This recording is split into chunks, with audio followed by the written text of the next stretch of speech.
Good evening, good evening, Facebook family and friends. Thank you for joining NACAP World as we do our second installment of Thank Her. One of the foundational principles of NACAP is to empower women. And how better to do that than to begin to push our women to the forefront. So tonight, I am joined by two phenomenal women whom I'm not going to introduce. I'm going to allow them to introduce themselves to you. We have the one and only Prophet Teresa Berryman, and we have the mother of all mothers, Shanae Wembley. If you have not figured it out, we are a family over here at NACAP. We like to have a good time. I am only using titles because we're in an official capacity, but we love one another enough to we call each other by first names. We're not rank structured over here in NACAP, but some of y'all can't handle that type of church, that y'all don't understand that level of gospel. So we still acknowledge and respect each other in their respective places, but no one is offended when we call each other by first name. So now that I've gotten titles and things out the way for the rest of this broadcast, you will hear from Teresa and Shanae and nothing else. There'll be no more titles mentioned. So ladies, if you could do like a 30 seconds introduction of yourself. Hi, I'm Teresa. So and I am joined by Teresa and Shanae. Okay. Sorry about that. No problem. I am Teresa Berryman. I am an ordained prophet. I love God, and I am a pastor's child twice over. So for international women, my go-to is my mom, because that was my example of women in ministry. Wonderful. And Shanae? We can't hear you. You're muted. Your line is muted. Can you hear me now? Absolutely. Okay. So I am Shanae Wembley. I'm a mother of two. I'm a wife. I am a business owner. And I'm usually the one that's trolling Lewis in the comments, but today I'm on here. She is the beautiful bride of the founder for NACAP World. And we're going to jump right in. So what I find to be phenomenal about this segment, this installation or installment of NACAP, Thank Her, is not only is it Women's History Month, but it is also International Women's Day. Yeah. When we planned this, we knew that the Think Tank was going to be the second Monday in March, but we planned it without even considering the significance of the day. So talk about a divine appointment and divine time as such a time as this.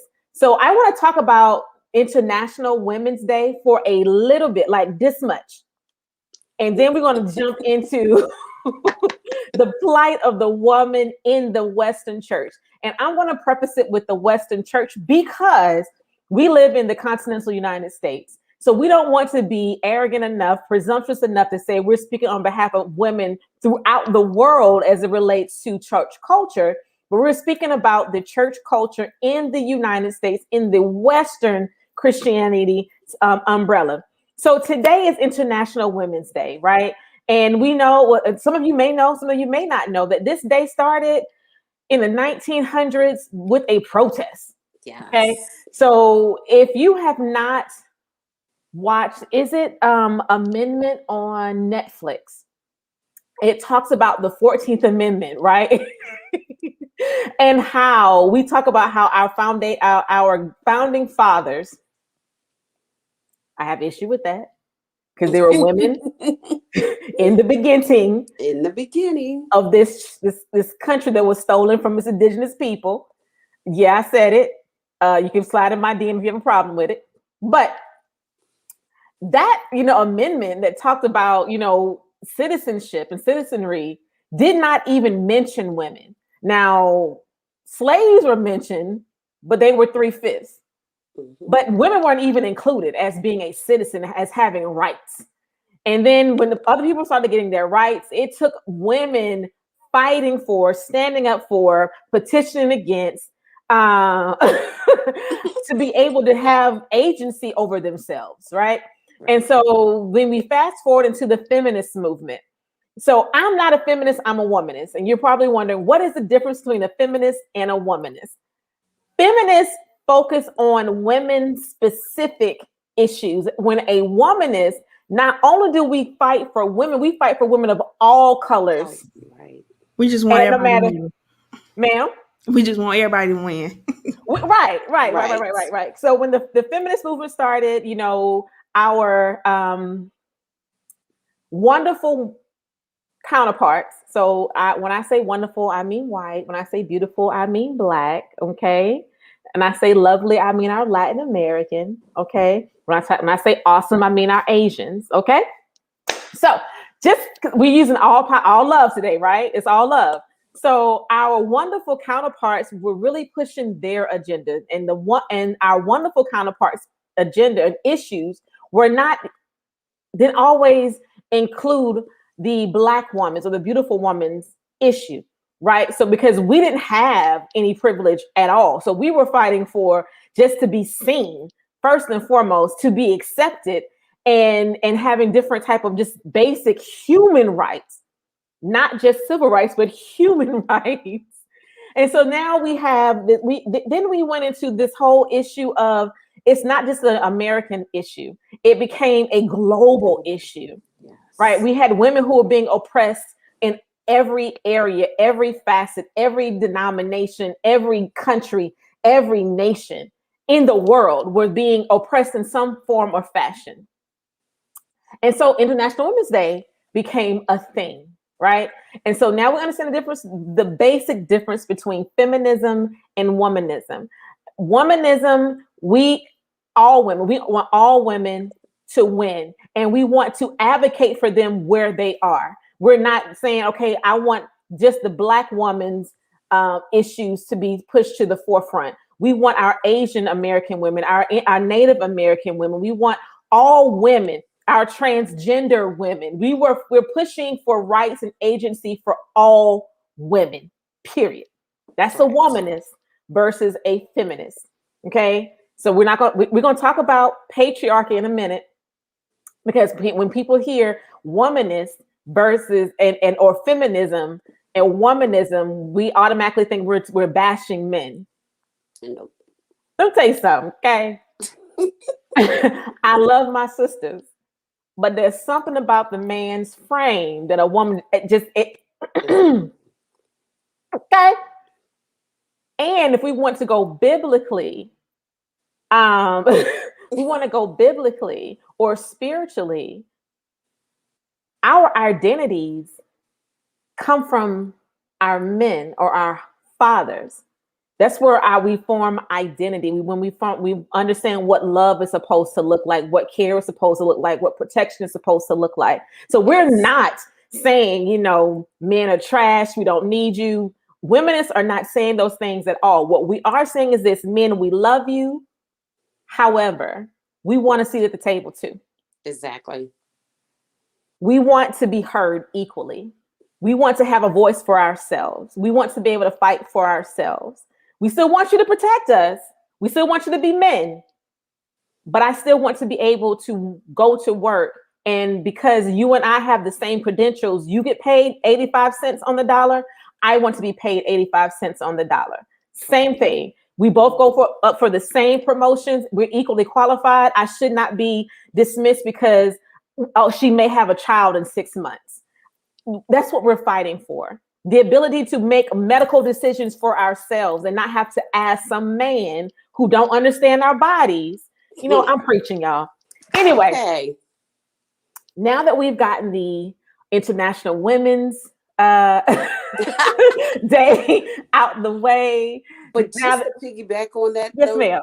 Just to piggyback on that, Nakia, Genesis 1:26-27 in the Amplified says, then God said, let us, Father, Son, and Holy Ghost, make man in our image, and according to our likeness, not physical, not a spiritual personality, and moral likeness, and let them have complete authority over the fish of the sea, the birds of the air, the cattle, and over the entire earth, and let everything that creeps and crawl on the earth. So God created man in his image. In the image of likeness, he created them, Them. male and female, the exact same time. So why is there a difference if God created us the exact same time? You know what? Well, just you know what? Let's just start there. Let's just start there. And y'all in the comments, y'all please ask for Shanae to say something, because she, if y'all don't pull on Shanae, you don't call her name, you don't do none of that. Shanae is good with just sitting here, just smiling and not like, yep, you right. Preach, sis. That was the plan. I was She was like, preach, sis. Yeah, cosign, come through. period. Yes, yes. All of that. Yes, that's all she wants to do. But no. We want to hear from Shanae. Yes. So my first question is for you, Shanae. Oh, I know, right? I know, right?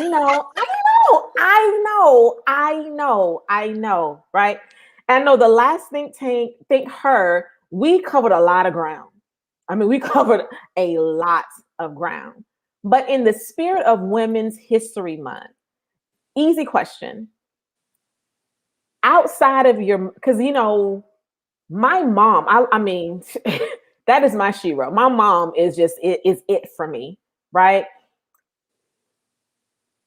I want you to tell me about one of your female heroes, whether she knows your name or not, because I have a list.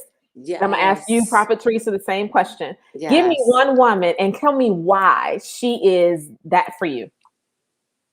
Okay, like you said, I have a list too. Now, most of the people who I look up to now are business owners. So I don't know if you know her, Super Scent. Do you guys know her? Okay, well, she owned a company called the Crayon Case. And she literally, yes, the Korean, yes. So she built her company from like the bottom to the top. So now she have a whole warehouse, and I literally got the chance to watch her like just dramatically grow at like a speed that it was just like unbelievable. Like I know people be like, I know it takes your hard work and your dedication, but honestly, when I see speed like that takes off, it's nobody but God that actually launch you off like that. But her name's Super Saiyan. I watch her get a warehouse. She started her company. First off, she started from just making little funny videos on Instagram. And then it went from that to her doing her makeup on live. And she kept doing it so bad, like people was just watching just to laugh. So it went from making her videos online till she started the makeup company. And literally, one night, I think she made like $1 million in a night. She launched the company and made like $1 million in a night. So I've got a chance to watch her. Even though she does makeup, I still sometimes pattern my approach to social media after hers. So she's one of them. I have tons, but yeah. Teresa, you have one? Yes. Okay. Besides my mom, as I stated in my opening, I guess my next one would be Dr. Sharon Nesbitt. Well, how you gonna take mine? Oh, let me find me another one. Okay, because of the power and the authority that she walks in, and no, she comes against fear. So whatever type of fear that you have in your life, just looking at her, being around her, you realize, I can do this. God has equipped me to do this. She exemplifies what an apostle is, what a prophet is. And so, yeah, ever since I've met her, that she's been top of my list. I love how she just stands flat foot in the pulpit and Yes. she dresses very, so this, I'm going to say something and it is not a dig against her, but it speaks to just who Yes. she is. She preaches like a man in the sense of how she walks in her authority, but she looks all Yes. woman at the same time. So she straddles both of them. Like I love her too. So I have two women. These are political women that I just look up to. One is RBG, Ruth Bader Ginsburg. Yes. What I love about RBG, she did so I can. Right. This woman graduated law school, top of her class. She could not get a job as a law clerk because men at the time would not hire her. So she ended up getting a job as a clerical work, Hmm. and almost got fired from that job because she had the audacity to get pregnant. Yes. The And audacity. the audacity to get pregnant. And after that, when she got pregnant the second time, she was working in her legal field at this point. She began wearing her mother-in-law's clothing to hide her pregnancy for fear of being terminated again. Right. I love, like, yes, notorious RBG. I love her. Yes. And people may disagree with her stance on Roe versus Wade. I love the fact that that's as small in stature as that woman is, how big of a presence she is. And whether you agree with her or not, think she's gone to hell or not, the fact that you're able to have, now listen, women have, I mean, when she Oh died, no, the I know. vitriol, I know.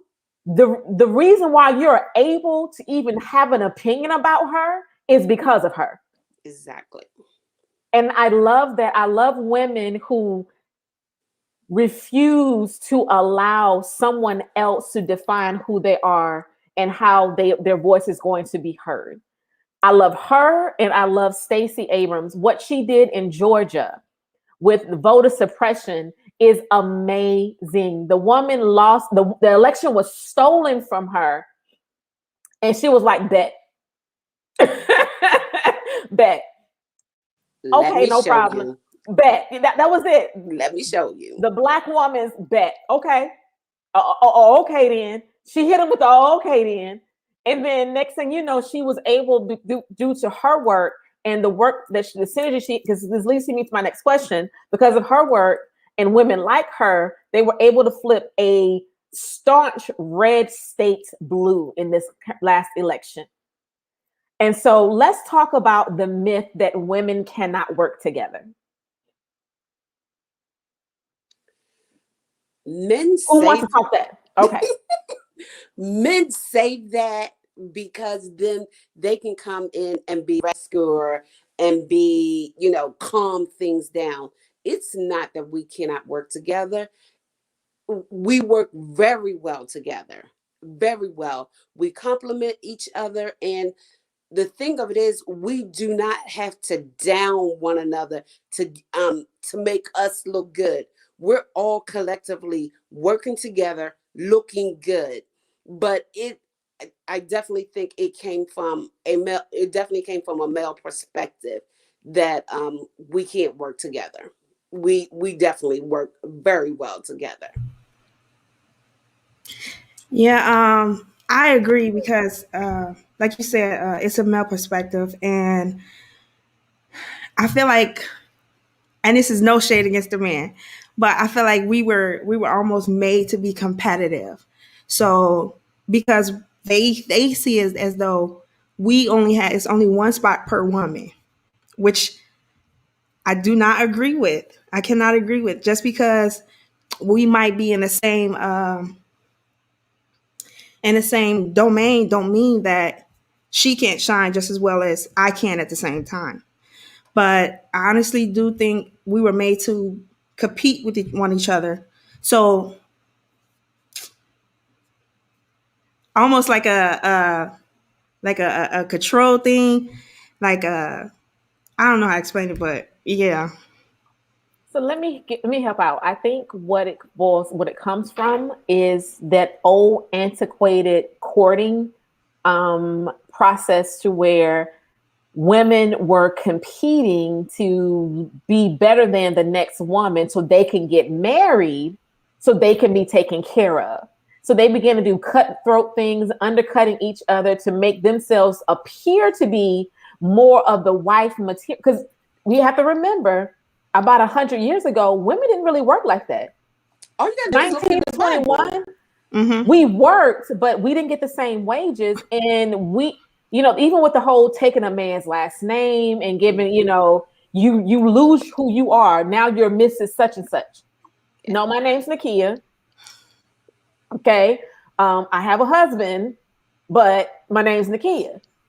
But no, you're Mrs. whatever your husband's last name. So patriarchy and the need for being cared for created this perfect storm of we can be friends until it is time for courtship. For now that I'm in my realm, my 3-year period of being eligible for marriage, because after that third year, it's not, you got one season, maybe two. That third season, you just scraping the bottom of the barrel so someone can take care of you. Right. And so now that goes into that. Black women, I don't think we were competitive until integration. Yes. Because we were too busy being oppressed. We were too busy trying not to die. We were too busy, we got a lot going together.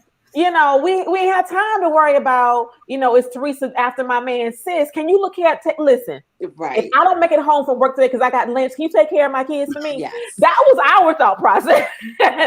You know what I'm saying? We didn't have that kind of time. But when we became integrated and things started changing, that is when we began to feel, and then colorism had a part to play in this. Big time. Can we talk about colorism for a hot second? We're gonna get to the church in a second. But can we talk about colorism for a hot? I remember there was she's a beautiful dark-skinned woman. And mind you, I spent 26 years in a male-dominated organization. So much so that my femininity was always challenged because if I became too feminine, I was too emotional. I couldn't be taken seriously. But if I became too masculine, I was a lesbian and couldn't be taken seriously. So there was this fine line you had to thread in that organization. But I remember being in Korea, and so listen, for my dark-skinned sisters, it's going to sound like I'm complaining because I'm supposed to have this privilege because I'm light-skinned. But can we understand that colorism affects everybody on the spectrum? And so this dark-skinned woman came to me and told me, I automatically assumed because you're light-skinned that you were weak. And I didn't want to be your friend because all light-skinned women are weak and always get what they want. That hurt, right? I was like, what? She was a beautiful, amazing, an author, a playwright. This chick was bad to the bone, loved her. But she couldn't love me because I was light-skinned. And from what she knew of light-skinned women, we were weak. And men always took care of the light-skinned women. Right. And I was like, but I told her, I said, do you realize for me, and she was able to listen, for me being a light-skinned woman, I was always too light to be accepted by my dark-skinned brothers and sisters. But I was also too dark to be accepted by white people at the same time because they automatically assume I must be mixed. Must be a white person in my lineage to have this skin tone.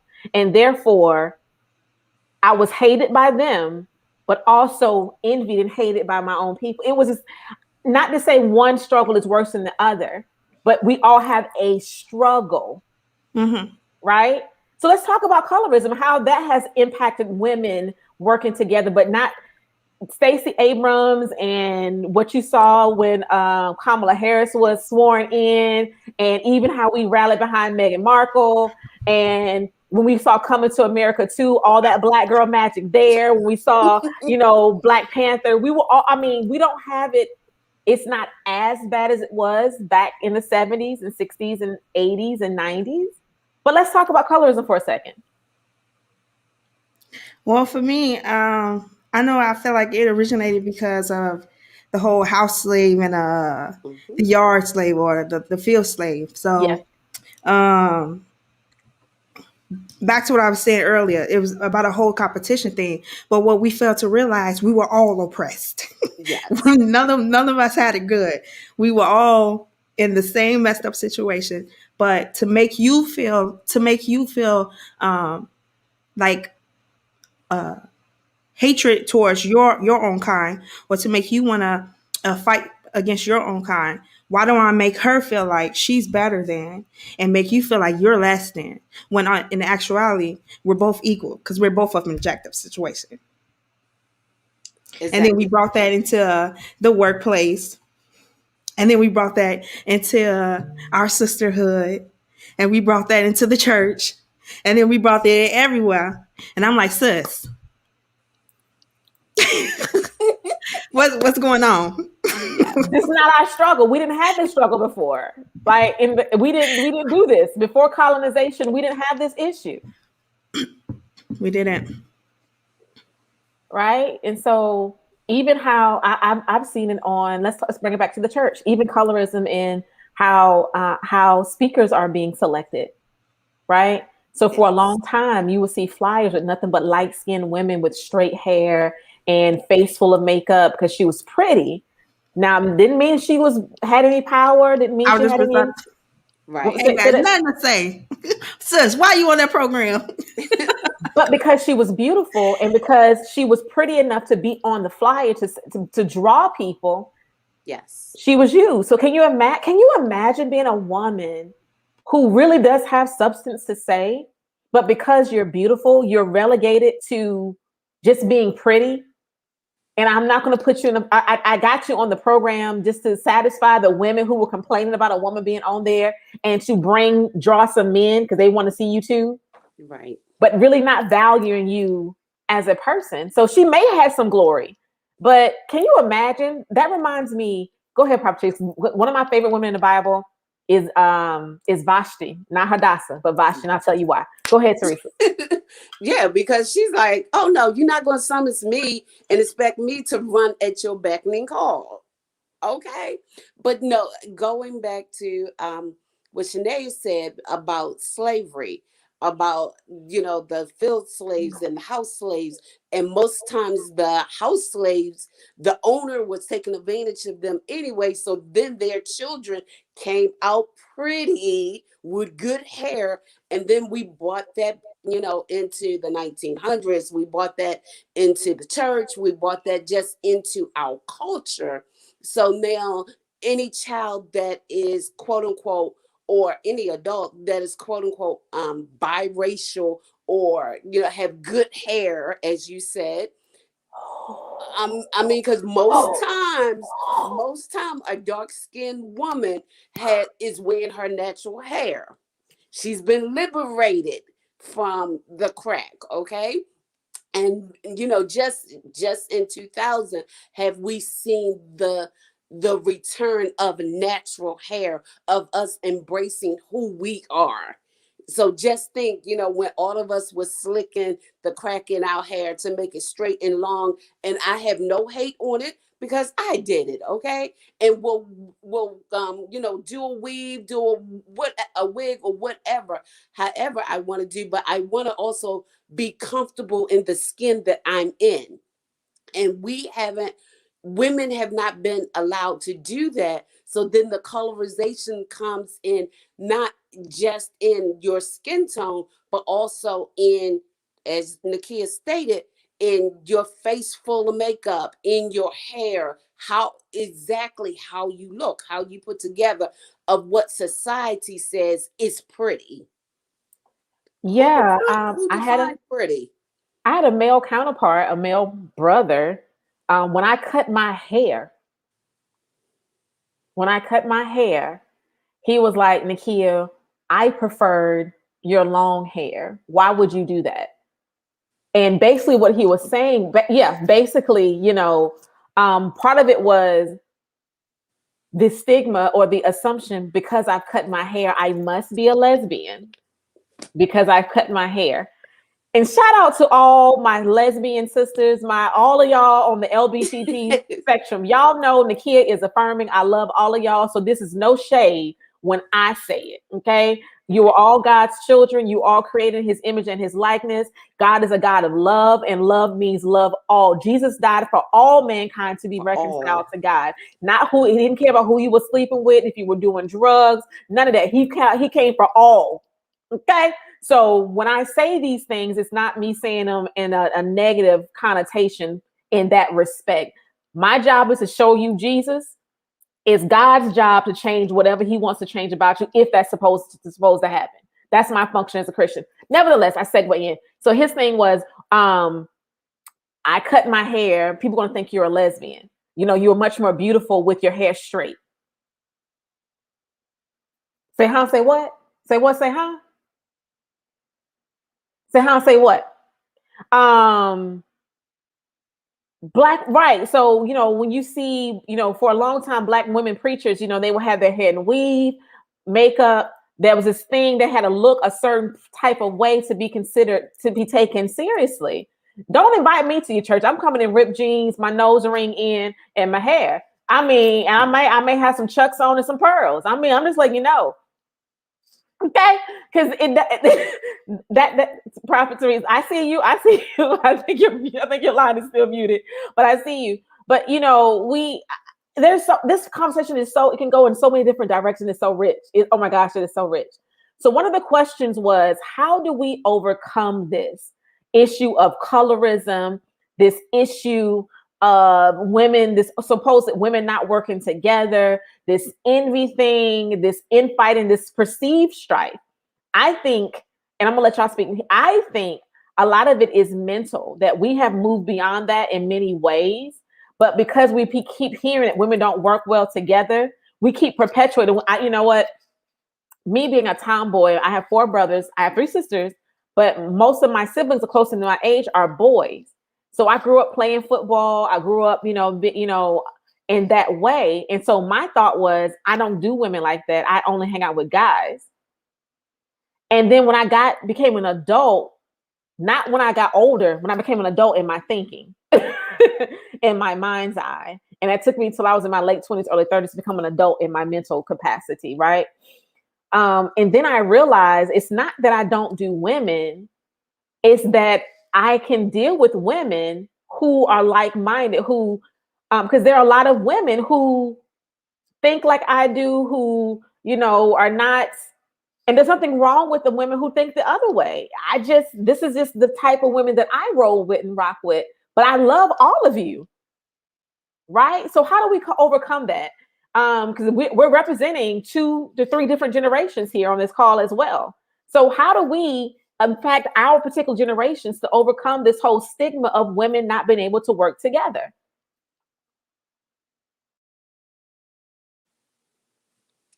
Well, I think just from my generation, because I grew up with just I had more male friends because girls was too messy. And I just feel more comfortable. I like you. I had 3 brothers, and I just feel more comfortable with guys because you don't get all the drama. It's not drama. It's just that we want to be heard. Once we respect, the first thing is respect. If we can respect each other and not necessarily agree, because my thought pattern is different than your thought pattern than the next person's thought pattern. Let God work on what God has to work on me. You're not my judge, you're not my jury. So if anything needs to be changed, let God be the one to be able to start the change in me. Once we start allowing each other to respect each other, we'll start seeing a difference in how we communicate with each other. Because communication is key. Communication is key. I'll leave it at that for a minute. I would just say support. I mean, it takes nothing to again, I come from talking from a business standpoint, but it takes nothing to share what information I learned with the same lady that's in the same job as mine or career as mine. So I actually have a friend now. She's also a baker, and we inbox each other different websites or where we could buy tools, because I'm seeing even in the K community that Once you got your favorite product or your favorite packaging or whatnot, you would ask them like, hey, looking for some help, we're trying to find this, blah blah blah, and they won't respond. And it's like, sis, my audience is not your audience, so we can both still win. But if we just support one another, I feel like that will open the door for us to actually be able to work together, which we know we can work together, but we just have to and believe in each other. And it's about empowerment. There is enough to go around for everyone. For everyone. Okay, we don't my group, my target market is not your target market. Okay, so who I'm gonna reach is gonna be so totally different. And so when we stop feeling threatened that you're gonna take my coins away, or you're gonna take my those who follow me, my consumer away, then we can genuinely support each other. Yeah, because it's billions and billions of people in the world. I mean, okay, so we may be in the same city. You may have everybody in my city, but what if I'm in another state? What if my biggest target audience is in Texas or something? Although I'm in Chicago, Texas could be one of my main cities that people look up my product. So it's enough people to sell cakes, hair products, makeup, whatever you got in your pockets, just sell it. Exactly. So I think a lot of it has to do with, and I was jotting some things down when you said respect. I think a lot of it has to do with identity and assumptions. So I know, y'all know I preach Nakia, not from a vanity standpoint, but if I talk about me, then I don't have to worry about offending nobody else. And if you're offended because I'm talking about me, that's your issue, not mine. We clear with that?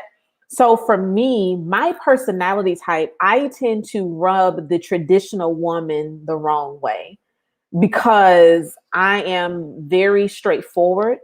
I speak what's on my mind, and I tend to be confident when I speak. I am not going to come to you and sugarcoat what I have to say. I'm going to say what I have to say. And 9 times out of 10, I'm not thinking about your feelings because it's not emotional for me. Like it's just like, it's all business. It's nothing personal. Like what Nino Brown said. I'm dating myself. Nino Brown said it's always business. It's never personal.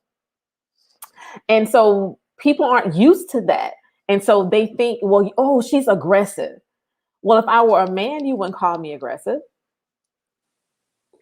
Right? That dominant personality. You're an alpha female. I don't Yes.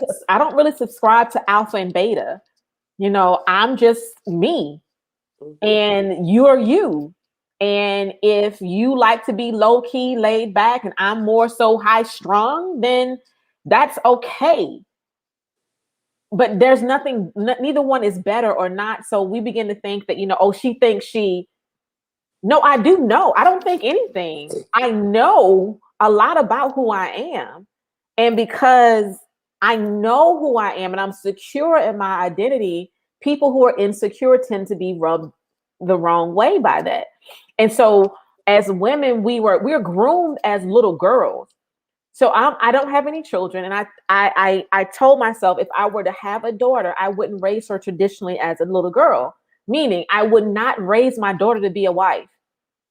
She would not be playing with doll babies and playing house at 5, 6 years old. I want her to be outside exploring life, and she want to climb trees, climb them. If she want to, do experiment with stuff, do it.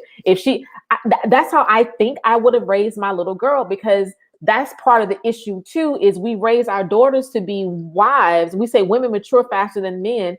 I don't think they do. I believe that little girls are required to mature faster than boys.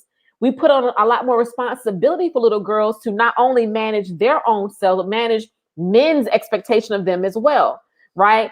I've been an advocate or special victims advocate for women who are survivors of sexual assault for many years. And the first time we hear that a woman is sexually assaulted, what does she have on? Mm-hmm. Where was she? Had she been with him before? Did she lead him on? I mean, she kissed him. She must have wanted it.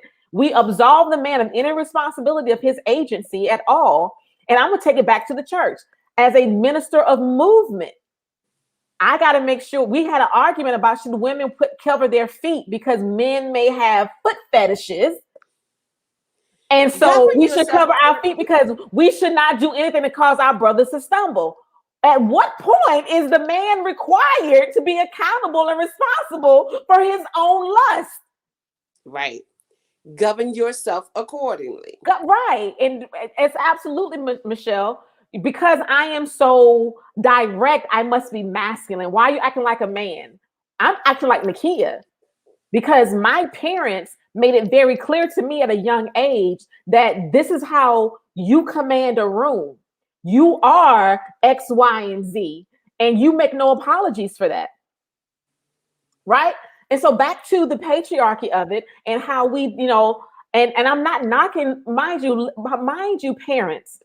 I'm not saying you letting your little girl play with a doll is wrong. I am not saying that at all. What I am saying is we raise our sons and daughters completely differently. We raise our little girls to be wives and be women well before we do that with men, and especially with brown kids. Little girls, we call a brown little girl because she begins to show, because we're curvy by nature, we call her fast and all these other things prematurely when she is doing the exact same thing as her not so brown counterparts do, and they get the opportunity to just walk around in Daisy Dukes and whatever the case may be. But a little brown girl who do that, oh, she fast. No, or she need to stop, stop doing it because of these men. No, these men need to stop looking at these little girls. And that, I'm sorry, y'all. I don't want to preach. Let's go on to the next topic. Now, we done went through International Women's Day. We done talked about colorism. We covered a lot in in 45 minutes? Yeah, 45 minutes. And we try to keep these to an hour. I've not seen any questions over in the comments. Anybody, please, if you have any questions you want to ask the panel, please send us your questions. So let's talk about the church, the Western church.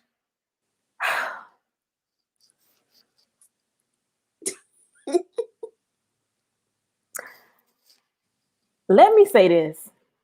Anybody who knows me knows that I am married to the church.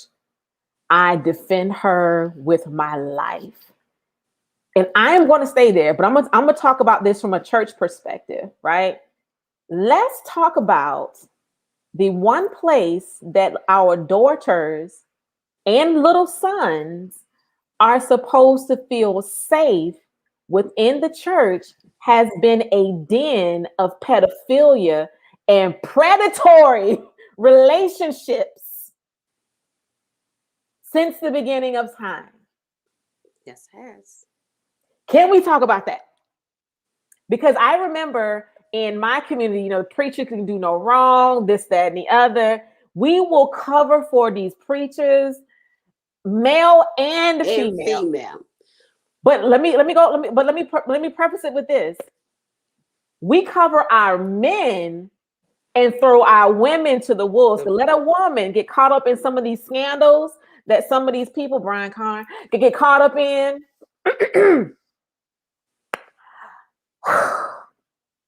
What's the other one? That just what's his name? My gosh, Michelle, give me the other one. That just that broke. I was in Florida. What's his name? Because I don't know these people like that. I don't know nobody. I stick to myself. I'm just saying, folk like him, you had people capping for him, Senegal, that didn't want to say nothing about it until, it hit home personal. And then you got Rabbi. Lewis Rabbi. Yes, thank you. Rabbi Zechariah. People like that who have been perpetrating and preying on our vulnerable community. A lot of us are vulnerable when we come into the knowledge of Christ. We put a lot of trust in our senior leaders. right? And so let's talk about that. How the double standard. Let a woman fornicate a little bit. We got to come before the church and all this other stuff and this whole 9 yards. And God forbid we get pregnant. We done sat down for ministry, but let the keyboard player be the baby daddy. He may not play keys for 2 weeks and then he back up, but the woman, can we talk about he's that? still playing keys. Even if that, sometimes they still on the keys. They still on the keys. But the thing of it is our leaders, and especially in my generation, I'm in my late 50s. We put these people on the same level as God, that they can do no wrong. So whatever they do, we accept and we cover it up. And yeah, that just, I want to talk specifically to the disparity between when a woman does it versus a man in the Western church in North America. Can we? That's where I want to go. I'm narrowing this down. That's what I want to talk about. Okay. Oh, me? Yeah. The only difference between what I did and what you did is my recognition of what I did is showing. Right. That's it. You can see the growth in my stomach, or you can see the change in my body. That is all. I personally hold everybody accountable. I don't care who you is. Ask Lewis. I'm coming for everybody. He did what? Sit him down. Right. She did what? Bye. I don't care who you are. Everybody's supposed to be held accountable. That's how I see it. But that goes back to on how we raise our children, because we have one standard for girls, we have one standard for boys. I have a son and a daughter, and I raise them both the same. The standard that I have for my daughter: keep your legs closed, all those standards. And I'm gonna go there with the leaders. No. Prophet Teresa, I've been advised allegedly, because I need to talk about the alleged sexual misconduct of Brian Carn and the alleged sexual misconduct of Rabbi Zacharias, and the alleged sexual misconduct of all these other people. So therefore, we can't be sued. It's alleged. Yes. Alleged. Howsoever, we all know of a preacher, pastor, deacon, usher, trustee, or whatever, insert whomever name in it. Why do we cover for men? Can we talk about John Gray? Don't get me started now. We're going to stick there. We're going to stick there. How the church, their particular churches, I'm not going to say the church as a whole, their particular churches, his particular church has covered and covered and covered and covered him, but vilified the women whom in which he has been caught. This is not alleged. We've seen the screenshots, have been caught having these interactions with, right? And why do we talk so badly about Inventor, his wife, who for whatever reason has decided to stay? God bless her. I love her. That is her choice, right? Why are we so quick to cover for him, but then want to speak ill of these women who are involved in these entanglements? Listen, this is how I raised Nathan. Own up for what you did. That's Point right. blank, period. You did it. Admit that you did it, and apologize. Bottom line, ain't nothing in between it. Our problem is we don't know how to. Never mind. I'm gonna let it go. Y'all, never mind. Go ahead, sis. Go ahead. Please go ahead. But the thing of it is, with that is yes, he said he had an affair, but we, again, as Nakia stated, we're vilifying the women behind it. Like they chased him down. Babe, you had control over to make these decisions. And why do you have to down my character as a female based on your actions? Yeah. So I think it boils down to, I'm gonna get back to you, is this daughters of Eve mindset. So even in Jewish culture, because from the we call the original sin, which never mind, we can get into all the theology behind that. We blame Eve Eve for for what everything. happened in the garden. When you look at the text, and it says it clearly, Adam was sitting next to Eve. He was right there with her when she was being tempted by this serpent. So if you are the man, the covering the head, the person who got the information from God, he talked to you face to face and said, this is what we're supposed to do. You're saying that your fortitude was not there to be able to say, as for me and my own body, I am not going to go against God. For some odd reason, the woman somehow the woman is the weaker vessel, but we have enough strength to sway you. What does that really say about you? Nevertheless, I digress. And then we go on to my girl Jezebel and Ahab. The only way a Jezebel can be in existence is if her husband gave her the authority to operate, which means what? Yet again, if the man was supposed to be the man and acting like what you say he's supposed to act like, then he wouldn't have any agency. But we'll keep it moving past there.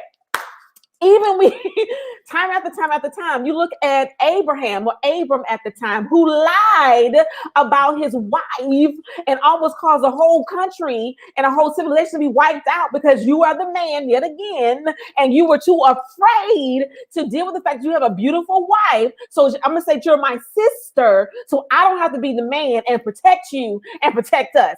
But for some odd reason, it's somehow my fault that you didn't do what you were supposed to do. Okay, now y'all, I'm sorry, I'm talking about things because patriarchy, I can't stand it. Okay, again, Samson and Delilah. Delilah didn't do nothing that Samson allowed her to do. It was his arrogance that got him where he was supposed to be. Him being a Nazarite shouldn't even been messing with that woman. But you say you are a man of God, sold out for God, but you. But for some odd reason, me as a woman, I'm supposed to take my own body. And let's talk about King David, your savior, your favorite one, who raped Bathsheba. Because here's the thing. If he is the king and I'm a peasant woman and the king summons me into his court and my husband is on the front line fighting in a war and you proposition me, do I really have a choice to say no? Okay, so by position, you raped me. I could not give you consent. But you don't want that gospel. Let's talk about Lot and how he was willing to give up his prepubescent daughters to a mob of men in order to protect these strangers that came to visit him. Y'all, I'm sorry, I got stirred up. I'm sorry. I'm gonna give it back to you in a hot second. I'm just so sick and tired of these people who are supposed to have, have these Y chromosomes, who don't have the fortitude to own their own stuff. I'm responsible for me, my kids, and you too. Come on, son.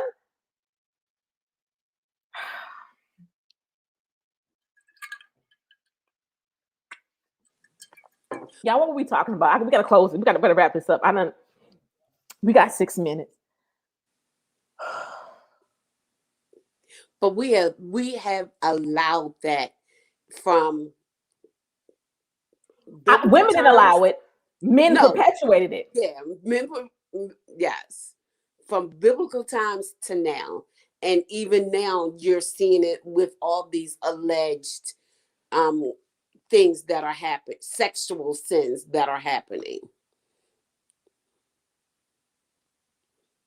So Apostle Martina asked me, am I calling these men weak? I am not calling them anything.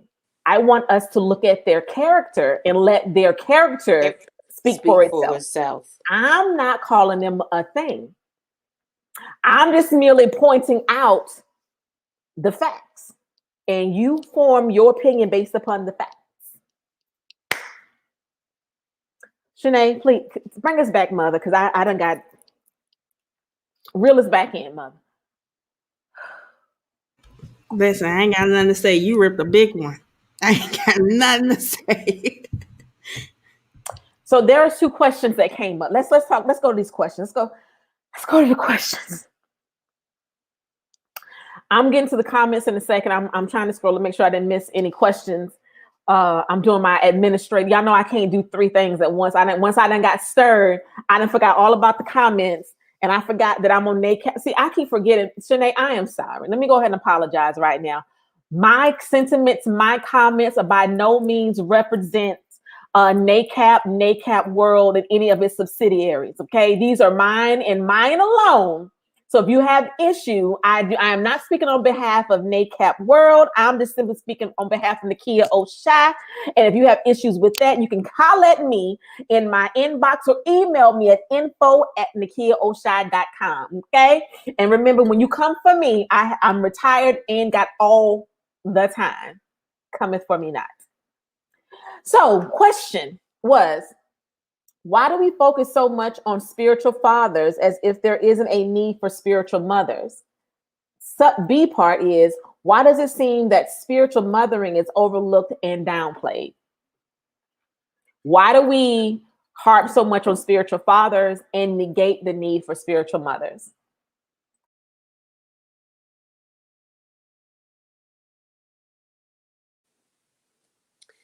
I would take it back to Abraham, when God called him the father of many nations. And that set up generation after generation after that. It has been from a male perspective of lineage, for Christ to come through. Do I negate spiritual mothers? Oh no, because I have the best spiritual mother out there in Nikki Piper. But I think because of how the lineage of Christ came, that's why society looks at it that way. Of spiritual fathers are so much more because of the seed.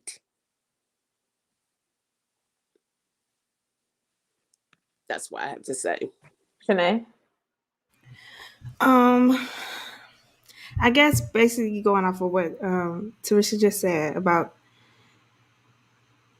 maybe it's because people feel as though, like she said with Abraham, he got the promise. So maybe it's because people don't feel that that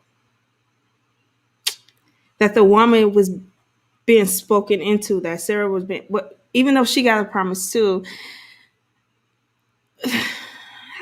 Okay, I honestly do believe that the spiritual mothers are very well needed, because a man can't teach me how to be a woman. I say that, or how to move as such. But I honestly don't know, honestly, about the church. So I don't know why they think the way they do. But I will say that the woman is Mary housed that seed. So if anything, yes, we're looking at the seed that Christ came through the male seed, but Mary is the one that housed that seed. So again, why do we think more of the spiritual father than we do the spiritual mother? Personally, me, I have equal weight for both of those people in my life. But again, going back to what I said, it's about the seed of Christ coming through, that the seed coming through the male line. So I think, the mothers are needed because we need balance, right? What it really boils down to is the intention was for us to have male and female. So so let's even go back to Genesis. When God said, "Let us create man in our image," he created them, male and female, he created them. So that must mean God has a masculine and a feminine aspect to who he is. Right? And so we all have a masculine and feminine nature within us. We all have that. Can we normalize something? Can we normalize men being able to express their emotions and not being called. And I'm going to say some terms that are derogatory terms, which we need to eradicate from our vocabulary. Stop calling these men who own their emotions, who when a woman matures, desires and needs more than anything. Stop calling them a sissy. Stop calling them a punk. Stop calling them acting like a girl, because the male and female aspect are in us. Men and women both have estrogen and testosterone. So we have both entities in us. Both carry the X chromosome. So there was always meant to be a masculine and femininity based upon all of it. So, right, the many-breasted one. God is male and female. How can you make man, meaning mankind, in your image and your likeness, and only think about those who have a penis? That don't make sense. It does not compute. So this whole father versus mother, the reason why we have such skewed and such mentalities is because we've sought one over the other versus one with the other. We need both, because as a woman, I can teach my son to respect women, but I cannot give him identity as a man and what that is supposed to look like, and vice versa. Okay. There's another question I want to get to. I want to get to these questions. So one question was, how can men in the Western church help empower women in our scarce spaces? What, and we get this question often, and I'm so happy that men keep asking this question, because that means they want to be a part of the solution. So ladies, let's give them some tangible tools to help them help us. I would say be ahead of the trend. Just because everyone else isn't on board to support women, be ahead of it. Um, yeah, just stay ahead of the curve. We, that's it. And recognize the giftings that are around you, and the women that whether in your church or in your family or those that you work with, recognize the gifting and support the gifting that's in them. And number one, just support them as a female. I mean, do you know how many times that a male bashes a female just just for being a female, just for being who you are? So number one, respecting the gift that God has placed around you, and then feeding into recognizing the gift that they carry or they have within themselves, and recognizing, but also empowering. Empowerment means a lot. um, I used to be under a leader that told me, you will only go so far as I allow you. Who do you think you are? And wanted to squash the prophetic oil that was on my life at that time. So thank God, I got around some people who spoke into me and who recognized the calling and the gifting within me. So I would add to that. I would add to that is put up or shut up. Don't don't say you support me in word, but your action says something different. So when it's time for you to do your conferences, is there representation, equal representation there? When it's time for your pastor appreciation or whatever the case is, do you automatically default to men versus women? I want you to look internally and confront your own patriarchy, because it's there. Women and men deal with patriarchy. We do. And we have to be reminded daily.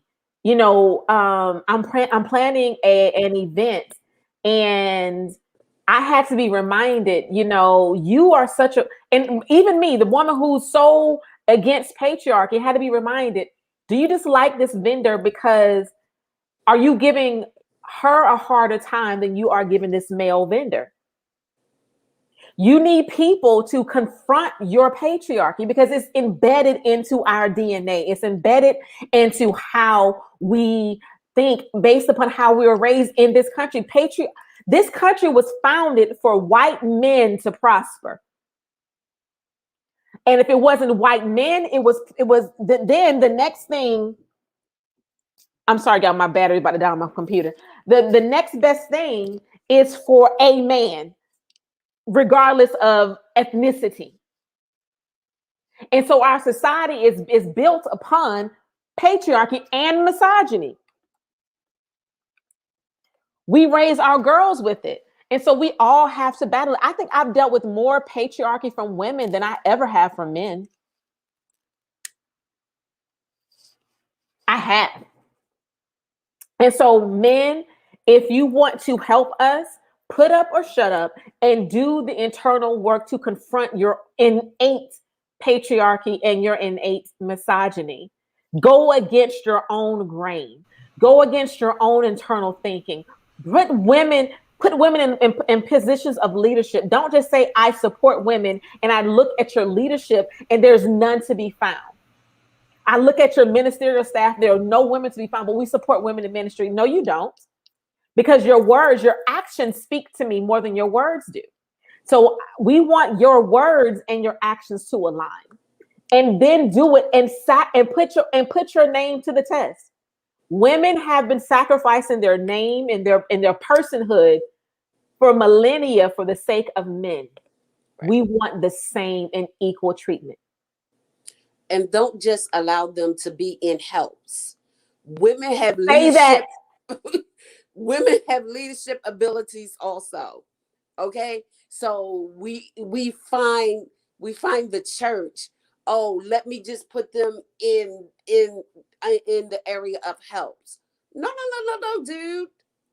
I'm a leader. Or administration. All of a sudden, if you get a group of people together, the secretary automatically has to be the woman.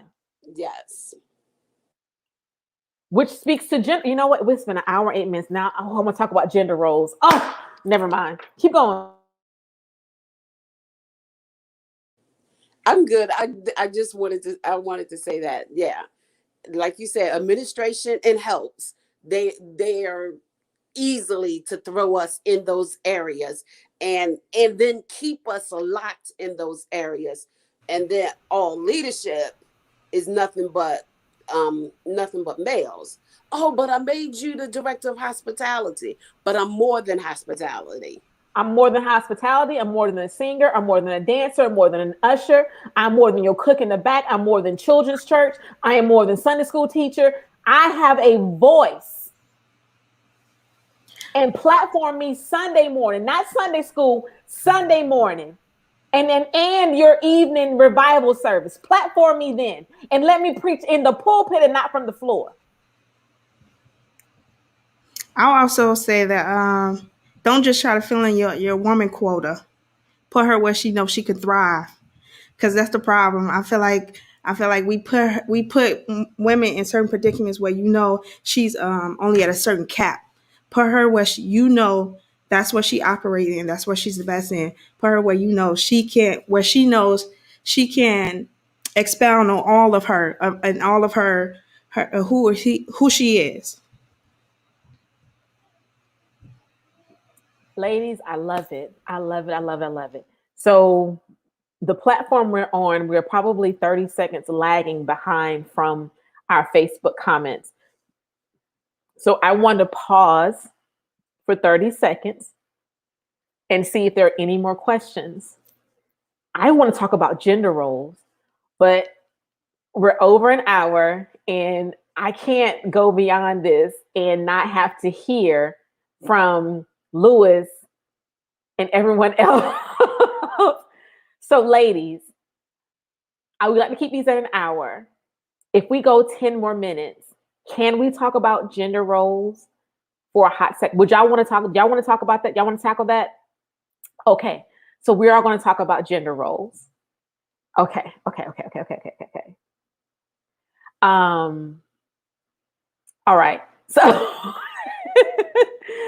so Paul is side eyeing me because we're going overtime. And I want to get off, but I know that we need to talk about gender roles. We keep saying part two, but part two is going to be so far down the line that we need to catch this while it's hot. And so we're all different places and spaces in our lives, right? I have not announced this officially, but you know what? To heck with it. So Shanae is married, Prophet Teresa is unmarried, and Nakia is booed up and bait up and engaged. So, whoop whoop. So we all have different, but we've all been in relationships before. So let's talk about gender roles for a second, right? And how strangling and stifling those are. I'm going to drop a bombshell for you. I have never wanted children. There's nothing that I've ever desired. But for some odd reason, people think because I did not want them because I could not have them, I could. I just, because I knew I didn't want children, did what I needed to do to make sure that I did not have them. Okay?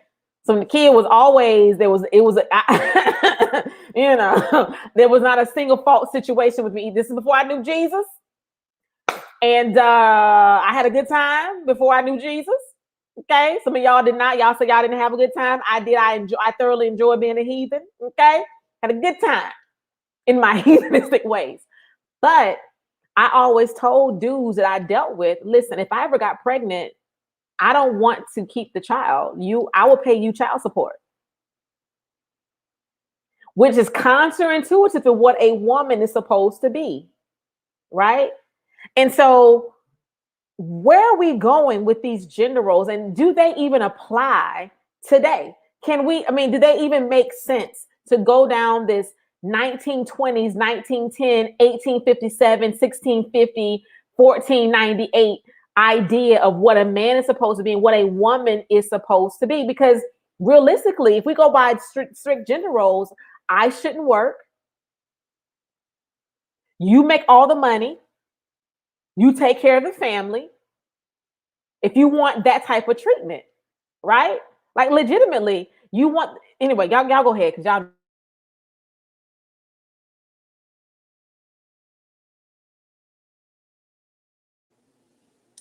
I would say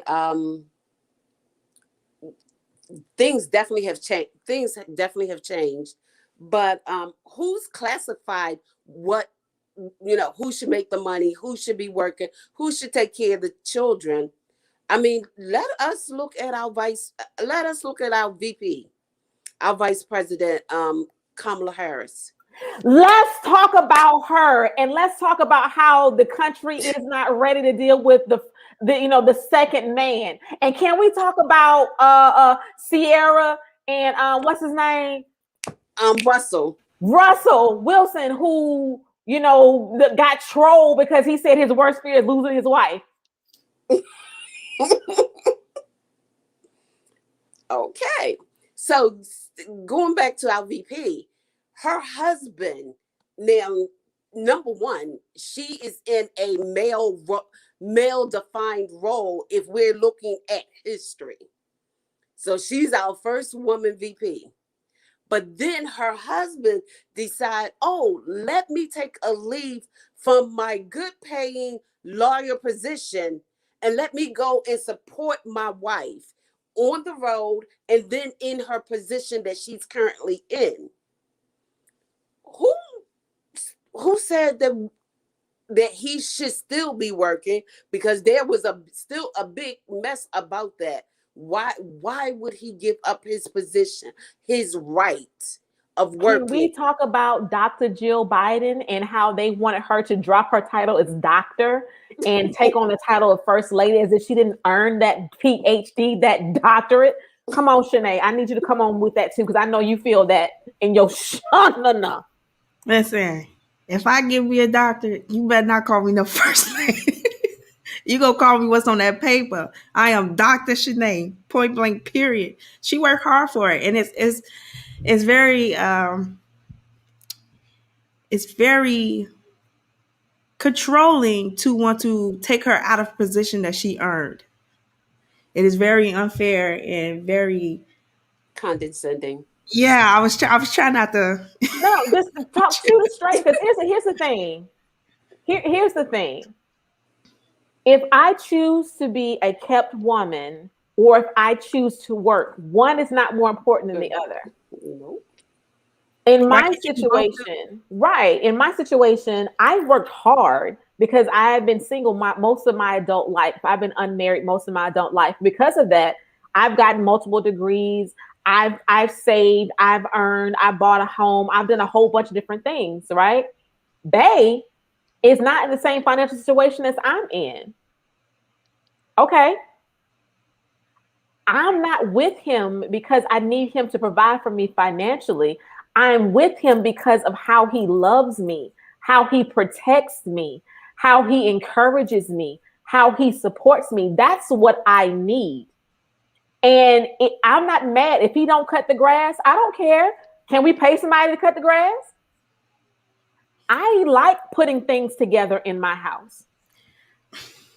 I prefer it, but he likes to do it too. So I'm not mad if I have to put the bookshelf together because I know how to do it because I am mechanically sound. That doesn't make him less of a man or me trying to be a man. That is our dynamic.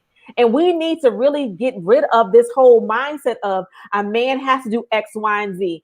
As long as your man is protecting you, supporting you, encouraging you, and letting you be the woman that you are, baby, he can be a garbage, worker, working at it don't matter because money don't make it work. Trust me, I've been married before, okay? When the love fails, because it does, there's some days when you don't love your mate, when you just want to strangle the mess out of them. When love ain't there, the respect remains, the friendship remains, the companionship remains. Do you love and respect one another? Right? So I know women who love to work on cars. They man can't change the oil to save their life. Doesn't mean he's not a man. Is he still being a man in the home? Is he still, because my bishop in Mississippi said a husband is a house band. It's a person that bands or brings everything together. How does he do that? If I told you I didn't want children, but if I had them, okay, that's fine. I would support them financially. If I married a husband, sir, I'm going to work. You want to stay at home and take care of these kids?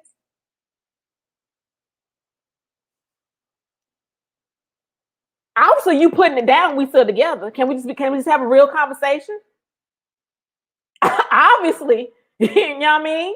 So I'm being taken care of emotionally and spiritually and physically. That financial piece, I would prefer to be, I like making the money. That's what I do.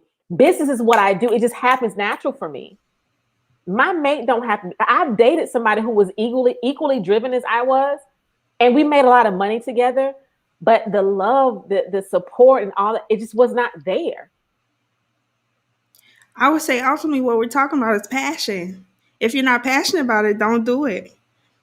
Point blank, period. Like you said, I like building stuff. I am the one that do it around here. Now Lois may say something in the comments, but I like putting this stuff together around here. I like doing the dishes. I like cooking because that's what I like to do. I'm a small bit of a control freak, so I'd rather I do it myself anyway. So it's ultimately about passion. If you're not passionate about it, you're not passionate about being a mother. A mother, don't do it because it will show. If you're not passionate about cleaning the house, don't do it. It will show. It's based upon what you feel comfortable with doing and expressing. We have to get out of this whole, you know, if we accept that humanity has masculine and feminine attributes, humanity, right? We accept that. That means men are supposed to be nurturers as well. And men should be given the agency and the freedom to be able to do that. My brothers, and it wasn't until the last 7 years that I've ever heard them talk about their feelings. They were just men, I provide, I do. They were just so macho that we had no idea that one was dealing with depression and one was dealing with these other things, because men weren't allowed to have those. They weren't allowed to feel that way. Same thing with Black women. We have always been, the women, we fought for everybody. We have this myth of this superwoman that has been killing the Black woman for decades, centuries, right? Because we've had and we're finally saying, you know what? I am not a superwoman. I am not this thing. And our men are saying the same thing. Listen, I'm vulnerable. Can I be vulnerable with you? If I cry in front of you, will you still respect me? Right? So women, we have to change how we look at men as well. And understand, if a man cries in front of you, that man must feel completely safe with you. It's not that he's weak. He has found comfort in you enough to be able to express himself in that way. And when we receive that, we then we can create a man who is whole, or we can create a damaged, broken individual who now damages other women based upon how we respond to that moment. Because it's precious. Because they don't have any other place and space they can do that. They don't cry with their homies. I also feel like ladies, we need to stop telling men to man up. I hate that term, to man up. I hate it with a passion. I had one incident with a family member. We was at a house, and one of my little cousins had hit Nathan with one of those little bubble wands, and he started crying.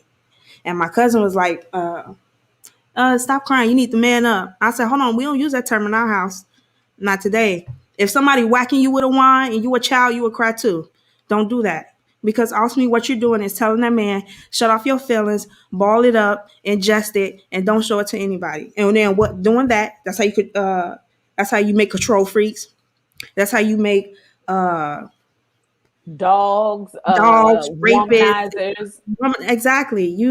I don't tell Nathan. And it's not just for men, but for women too. Feel your feelings. I'm not saying be consumed by your feelings, but feel your feelings, acknowledge it, and move to the next step. I don't like that man up turn though. That's a no in our house. So I'm not as against man up as you are. But what I mean by that is, when I tell a man to man up, I say the same thing about a woman putting her big girl panties on. I mean the exact same thing. I don't mean it from the standpoint of, but it has a negative connotation, and perhaps I need to change my verbiage and find another way to express what I'm trying to say. In just, you need to get your grown person on at this point. Not that you're not allowed to cry and have feelings, but in some instances you can't sit in that. But you're right. I need to find better terminology to express that, because that is a damaging, and it does perpetuate that narrative that men are not allowed to have feelings. They're not allowed to express their emotions. They're not allowed to just be, emotional, because they're supposed to be in the home is where we teach them how to interact with society, period. And to let them know your feelings are valuable and valid. Can we talk about something else? And I'm done. Can we talk about domestic violence for a second, and how men are victims of domestic violence in larger numbers than we think? But because they're men, and we tell them to man up and to suck it up, they don't report like they think they should. So I believe this, and I'm gonna be honest. Have I put my hands on a man? Yes. When I did that knowing dude could probably swing on me and defend himself. When I put my hands on you, I was willing to accept whatever the consequences were going to be. We teach our sons to never hit a woman, and I think that's wrong. We need to teach our girls that just because you're angry does not give you the right to put your hands on a man and to think because he's a man, he's not going to hit you back. Everyone is keep their hands to themselves. Period. Period. What are your thoughts, ladies? I agree. As I stated before, whatever I taught my daughter, well, my son is the oldest, but whatever groundwork or rules or way of life I had for my daughter, it was the same for my son. There was no difference because as you stated, being a female, you put your hands on somebody, just know that they have the option to um, hit you back. That you're not privy to, oh, I can do whatever and get away with it. That is incorrect. The same way of a male sowing his seed. We as teenagers, oh, he just sowing his oats. But let a female do it, oh, she's something else. No, no, no. We practicing and we're preaching abstinence here. We're not, if it goes for the female, it goes for the male also. So again, that goes back to gender roles. I would say now, we do teach Nathan to don't hit girls, but more so don't hit girls, but to protect. We teach him to protect. I have this one story. Nathan was a little boy, and he he used to just hit anybody. Nathan didn't care who you was. You made him I'm mad. Team Nathan. I'm Team Nathan. 8 to 80, blind, crippled, or crazy. Everybody can get. Right? You made Nathan mad. He would walk up to you, just wham on you. Now, Nathan don't realize how strong he is, but that boy pack a punch. Okay, so, but we were teaching him like Nathan don't hit girls back, but we're also teaching him not to hit women, but don't let people just beat on you. If you see somebody doing something, you get up and take yourself out of the situation. Go tell somebody. Come tell me. Find me. Let me get her. Cause I whoop other people's kids. Period. Let me tell you something. My brothers have three. Well, four. It's eight of us. It's 4 and 4. My brothers knew. Oh, okay. And every woman they've dated, they have known, sis, it is nothing. Okay, nothing for me to get on this road, burn this road up, handle business on my brother's behalf, and get back on the road. Try Period. it if you want to. Period. Listen, so I mean, I agree.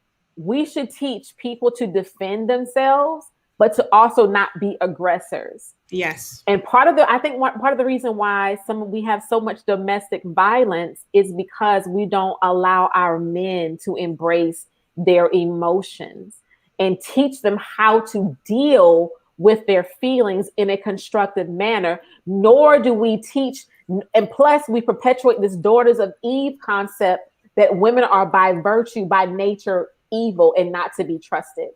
And so all of that builds into this whole this domestic violence and this rape culture that has happened in our culture in and of itself.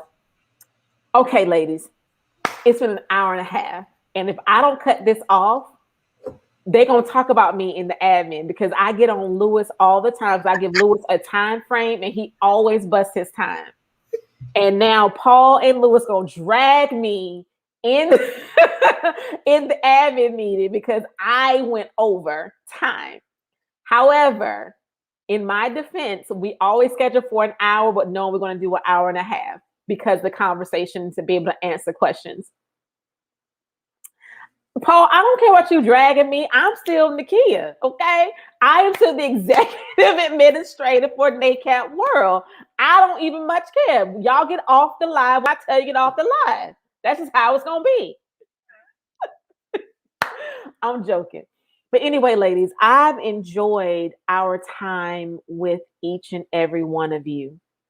Um, I'm going to give you both 30 seconds to wrap up anything, any last minute comments you want to say before we get off of our second Thank Her. And to our Facebook audience, if you want a third installment of Thank Her, please put it in your comments. We try to do these quarterly. And if there's a particular theme that you want us to cover in Thank Her, please put that in your comments as well. So go ahead. Shanae, I'm gonna give you your 30 seconds first.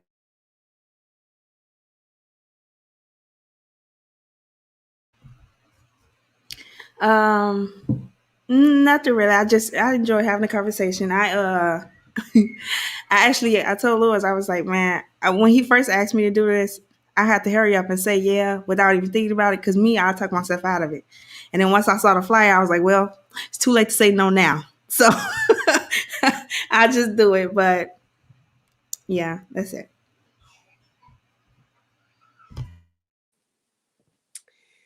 I just wanted to say thank you to Lewis and thank you, Nakia. Nakia knows I'm an introvert. I Ministry is the only reason why I need to be an extrovert. And so yeah, I thank you for the challenge tonight. And yeah, it was definitely good dialogue. Thank you. Ladies, thank you for allowing me to be your moderator for tonight. I don't know if they're gonna let me moderate the next Thank Her. I think I may have went off a little too much on the whole, Rahab, Delilah, Jezebel, Garden of Eden thing. I may be on probation. I don't know. So I've thoroughly enjoyed each and every one of you. The next Think Tank, we do Think Tanks every second Tuesday at 8:30 Eastern Standard Time, 7:30 Central Standard Time. So our next Think Tank is going to be in April. Please, if you have not already connected with NACAP, please go to www.nacap.world to connect with us. We have our first summit, which will be annual, June 24th through 26th in Chicago. We have in-person registration as well as online. We have COVID concessions that are being made. We have limited our in-person registration, but we will be streaming it online. So please, if you want to connect with us, have questions, want to go to the summit, we have NACAP merchandise, hoodies, t-shirts, coffee mugs, windbreakers, all of those things. Go to www.nacap.world to get all of your merchandise. It has been great. Until next time, we'll holler at y'all later. Good night.